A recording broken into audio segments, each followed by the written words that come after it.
Good morning, good afternoon, good evening, one and all. Thanks for joining us in this edition of Voice of CIO, episode 6. Today, I have a special guest, a person who I've known for years now, being part of the BRM Institute. I'm glad to welcome Glenn, who is the CIO of Mark Anthony's group and has over close to about 25 years in the industry, a veteran.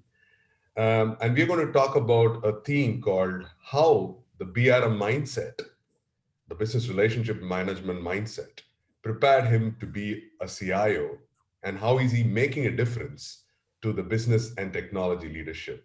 Thanks, Glenn, for joining us today. And how are you? I hope everything is well at your end.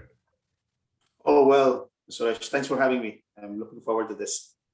Excellent. So for viewers, Glenn, you've grown through the ranks to be a CIO. So you have had more than 2 decades of experience around this journey. And what really, give us a snapshot of your IT journey from the Yeah, yeah, last 2 decades. yeah. Suresh, in fact, I started my career in Asia. Born and raised in the Philippines. I studied in the Philippines and started my career there. 25 years, like you mentioned, quite some time. Um, of the university, I pursued consulting. I did SAP in the beginning, a little bit of programming as well, ABAP, as well as other programming languages. But I quickly uh, move into more business process management, business analysis. And I was very fortunate to be employed by one company that's one of the most progressive companies in using technology as an enabler of growth in the building materials sector globally. I started with them in the Philippines, and it was during the time that they were growing globally through acquisitions. And actually, in fact, the one in the Philippines was an acquired business. I started with them as a business analyst in the commercial space, yeah. And quickly, when they were acquiring businesses around Asia, I became part of the PMI team, post-merger integration team. So we would go to different countries and implement not only the ways of doing business, the business model, but also the systems that enable those businesses. And quickly, I also participated in global expansions. Moved to Europe. I lived in Germany for a couple of years, about 3 years, and this building materials company acquired a business in Europe. And then moved to a headquarter in Mexico. So I've been a globetrotter. And then the last acquisition of this company moved me and my wife to here in the U.S., where I'm now based. And it was a good 15-year journey with this building material companies. And I most of the core of my make as a tech and business leader came from my experience here. And then I moved to from building materials to alcoholic beverage company. Been 7 years now with an alcoholic beverage company. The first one I spent about 6 years as a vice president of IT, doing business relationship management, in charge of business relationship management. And just a year ago, I moved into another alcoholic beverage company, and my first role as chief information officer. And it's been quite a ride. So I think my international hands-on IT and business experience really helped me, and also the BRM experience, which we'll talk about a lot during this conversation. It's helping me in this transition to this new role in this new company. Thanks, Glenn, for your introduction. So in terms of, you talk about the BRM mindset. So what's a BRM mindset, and how did it really prepare you for becoming a CIO, or take upon the CIO role effectively? Um, many of my articles online, as well as some of my talks in the BRM conferences in the past couple of years, I shared an anecdote about my life that I really wanted to have a career in business when I was growing up, and I ended up having a career in IT. And it was not a plan, but when I started computer science in the university, I realized that there's a lot of business in information technology, and I think that's early on that's where I gravitated to, and I became passionate about IT because I knew it was a competitive advantage, and it enables a business as well as provides a business a lot of advantages. So when I came across with BRM as a capability role and much more formally defined with frameworks and the body of knowledge in I think it was 2013. And even a couple of years before that, working with one of the founders, Von Merlin, and collaborating with him through our blogs and several conversations with the phone. I became very, very passionate about the framework, the concept, and the knowledge of the BRM Institute, the BRM, Business Relationship Management.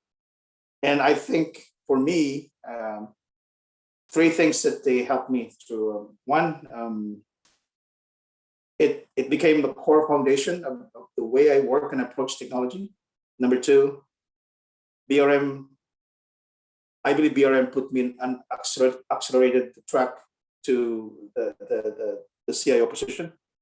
And today, in my role as CIO, it's been very, very, it's one of the most important success factors of making it happen. BRM mindset, to me, is more really running IT as a business, approaching the different business challenges, as well as problems that you encounter as a CIO or as a technology leader from the business lens, and having to use technology as an enabler to solve those problems in many different ways. It could be through transformation, it could be through efficiencies and automation, and it could be through a combination of the different emerging technology that we currently have today. So that BRM mindset also allowed me to be close to our business partners and the folks that you work with across. So that mindset, along with your knowledge of technology, really that combination was the punch that allowed me to be successful in CIO. Excellent. So now that you're a CIO, do you have BRMs in your team, and how do BRMs support your strategy and technology agenda? That's a good question, Suresh. In fact, we just started with our BRM journey in my current job. I hired a couple of senior BRMs early this year, last January, and we are positioning the function more of a strategic level to the business units leadership around the world, and it's been a journey so far. A couple of months in, we started the journey with a digital leadership and BRM workshop with not only the BRMs but the entire IT leadership team. And it opened the eyes of each of the members of the team that it's not just a role that we are, a new role within the leadership that we are deploying, but it's the full capability and ways of working and thinking, right, and approaching IT in a different way. And that each one, it's not an exclusive, the domain of business engagement and partnership is not exclusive domain of the BRMs. They are leading the effort, and they're fronting our partnership to the business. But essentially, every part of the ITLT across our different teams, we engage the business in a different way. And it starts with us as leadership team, and it goes down. And now we're moving towards more formalized program, defining the roadmap, and also building the capability, the role capability through the BRMP certifications, and how it connects with the other functions that we currently have within the company, like project management office, the delivery teams, IT operations, and others. So it's been, and as you know, Suresh, you heard it, you heard me several times in the conference. BRMs an art, right? It's the way you deploy the capability in one business to the other may be different, and it may be different in the type of businesses, and it could be different with the type of leaders that you engage with, right? Some leaders, you might be starting with addressing some services related challenges. In some areas, you might be addressing some business pivot to more digital. Like during this pandemic, we pivoted a lot to digital to be able to replace some of the revenue losses that would otherwise happen in normal channels. So direct to consumer is one of them. There's some businesses that do that the BRMing that there might be also different, and then some businesses that are growing in a much bigger stage. The BRMing is different. So it's an art. It's like there's people aspect, there's business aspect to it, and many other things. So in terms of you're a year into the role as a CIO, right?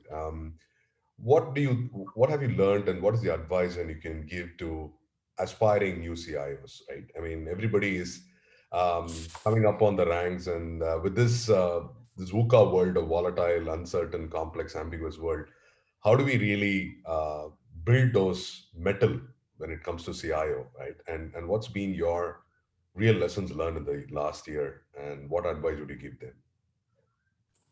First, I think with advice to maybe I'm a new CIO, but advice to aspiring CIOs.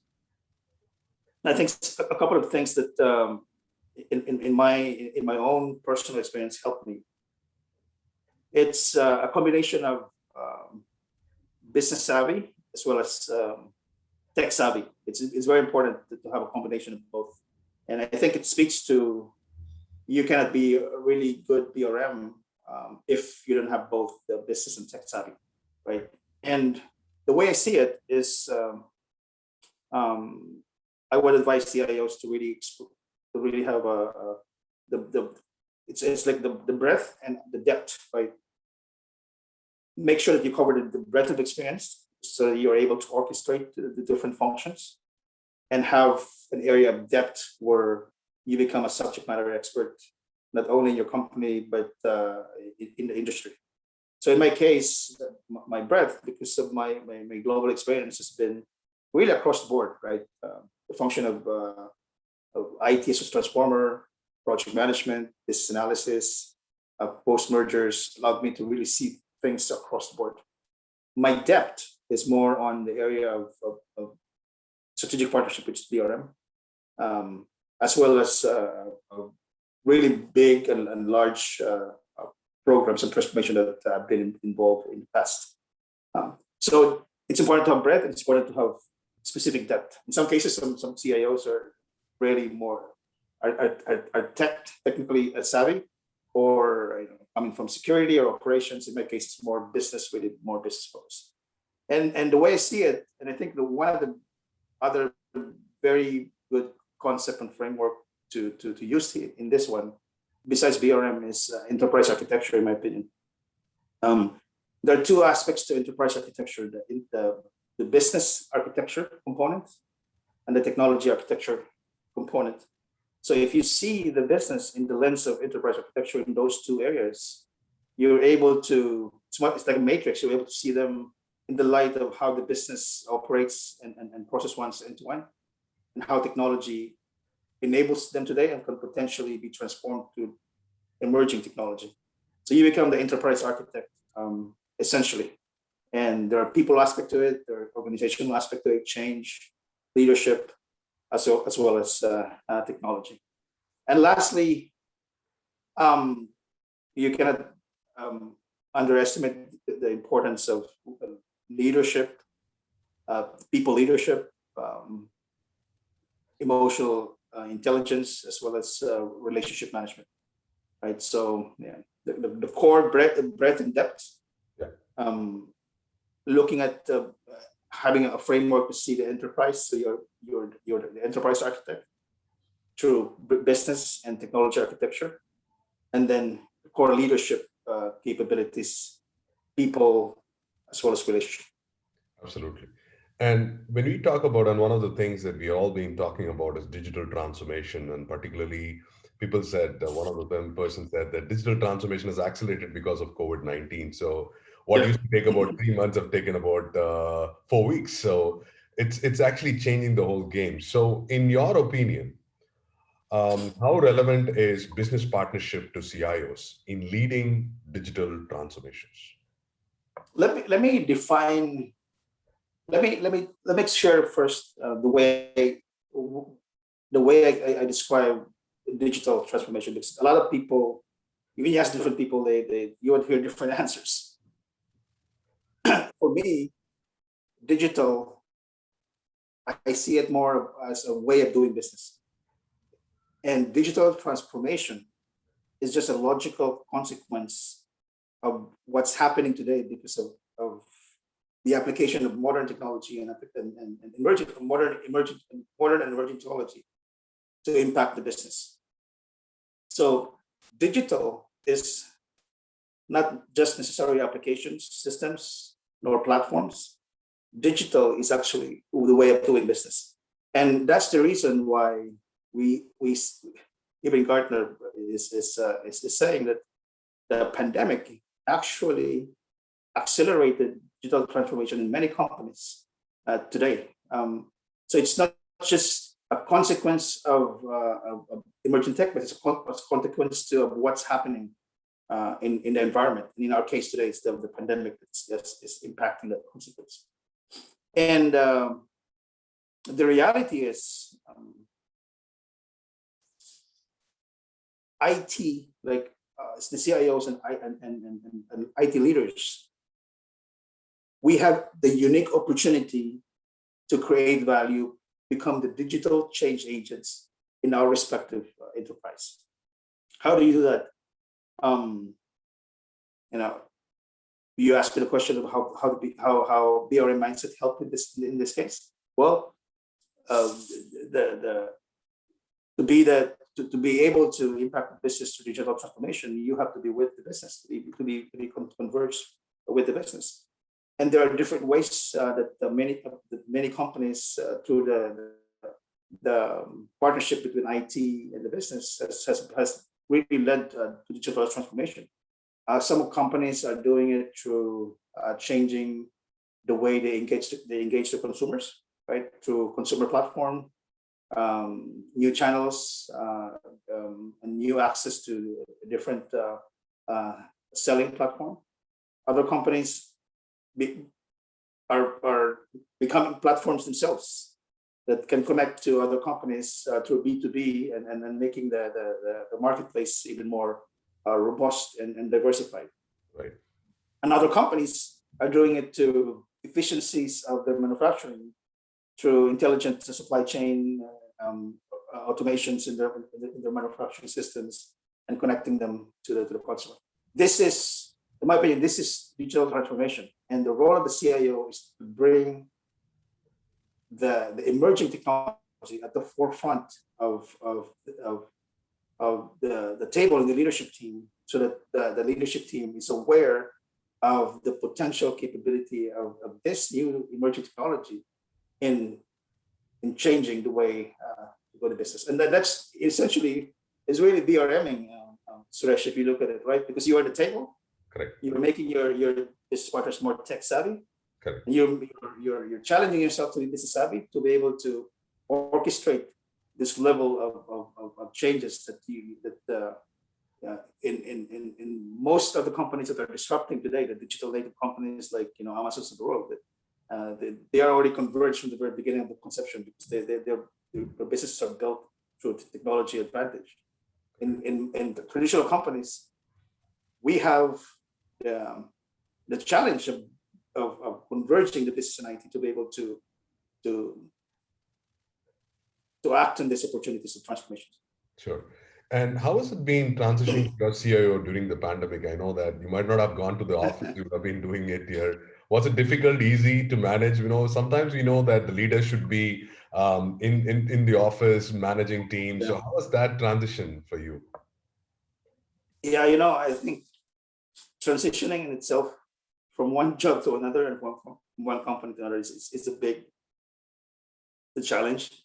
And I'm also a first-time CIO. And transitioning in the middle of the pandemic to a new role, and it will be an understatement to say it wasn't challenging. It was, right. And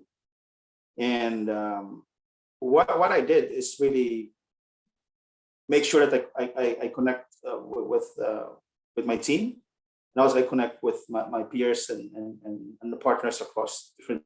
So I made an effort to when I say land and land and continue and run. I mean that means that I was open to build new relationship. I was learning in the first couple of days, and I was building my team, and I made an effort to also travel to even with obviously just taking care of myself and with a good amount of safety and risk management. I've been to different offices of my new company to meet with people, and there's no replacement to the people interaction. But it's been very limited. So I'm looking forward to the time where we can all go back to having team building and workshops and strategic planning sessions together in one place. We have been able to do that maybe virtually a lot this year, but not in person. But that's coming. For sure, that's coming. Yeah. Absolutely. So the final question is that, okay, is the new CIO gig worth aspiring for things? Because people think it's a heavy lifting stuff and they kind of get scary about this whole aspect to become a CIO because, and sometimes CIOs have 3 years to prove themselves. So what would you tell based on, now you have gone through that yourself, what would be your advice for them to keep in mind as they aspire to become real good CIOs delivering business value? Yeah, that's a really good question. I think what helped me a lot is to make sure when you get into your first, especially your first CIO job, is to make sure that you're joining a company that is aligned to your core values as well as the culture of the company, and what your ways of working.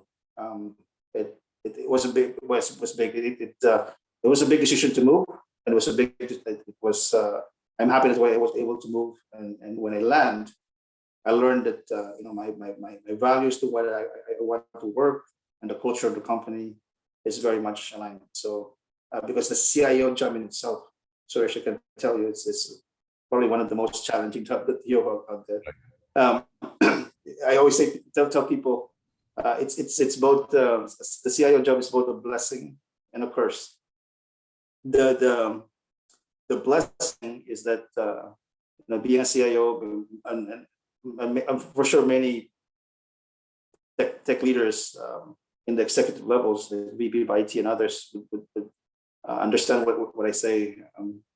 The blessing is that as a CIO, you see the enterprise end to end, right?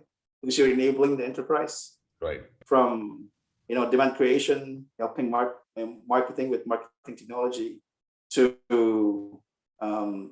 demand fulfillment, order fulfillment, processes of ERP systems that builds up the order, down to the fulfilling the order through productions and procurement, and building the products. And then when your products is built, inventory management, and going out to distributing it through your supply chain capabilities, and the back end, the record to report. How do you,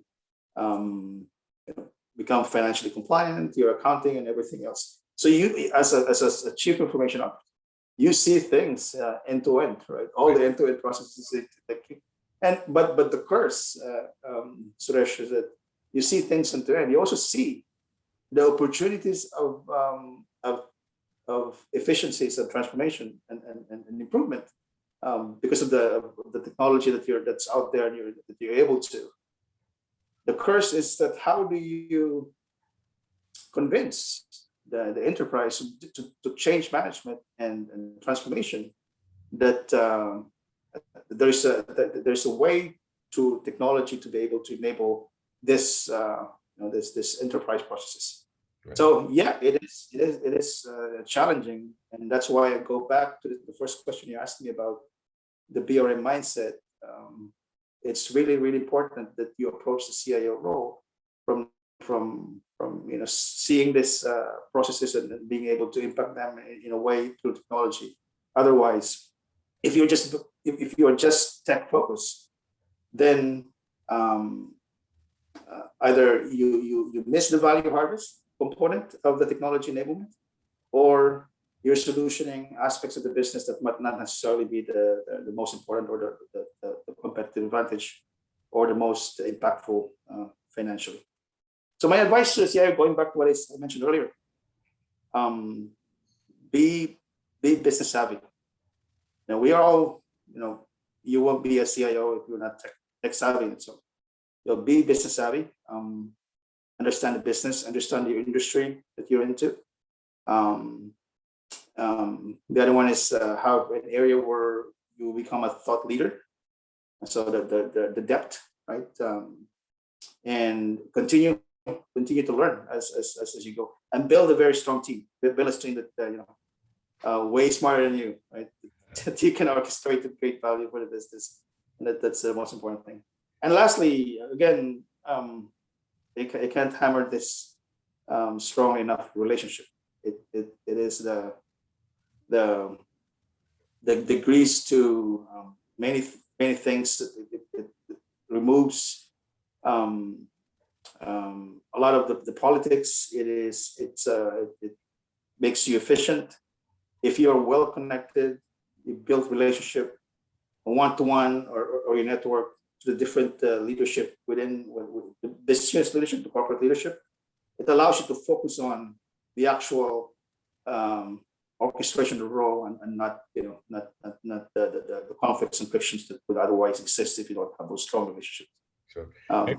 Excellent. Because one of the things I believe is that, as one of the person talked about in Smart, the BRMs become the associate CIOs. But when you actually have the BRM mindset and look at things as a capability, we can build truly a relationship-centered organization that BRM Institute has. Absolutely.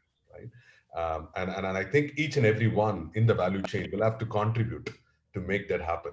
Rome can never be built in a day. So each and every one, irrespective of what role they have, if they can bring that BRM philosophy, mindset, and the DNA in terms of competencies, I think you see the world from a different pair of lens that nobody else sees it. Isn't it? Yeah. Which I think is super important in the way that the CIOs can bring in that ammunition to be more resilient and take charge in sustaining a future. Thanks so much, Glenn, for your insights. Yeah. I hope the viewers will take a lot more takeaways on that. And I'll also tag with your website in terms of people can look at more articles around that, and reach out to you if they have any questions. Yeah. Yep, I do. I used to write quite a bit with busy times, pandemic plus my role today, much less than I used to. Right. But I have built quite a knowledge base there on my website for maybe approaching 15 years now. I have it up. Excellent. So yeah, feel free to share that, Suresh, and be happy to engage with your network through my website, with the articles that I have there. Thank you so much, Glenn. Take care and stay safe, and hope we meet in someday, somewhere, probably in BRM Connect. Thank you very much. For sure, Chris. Thank you for having me.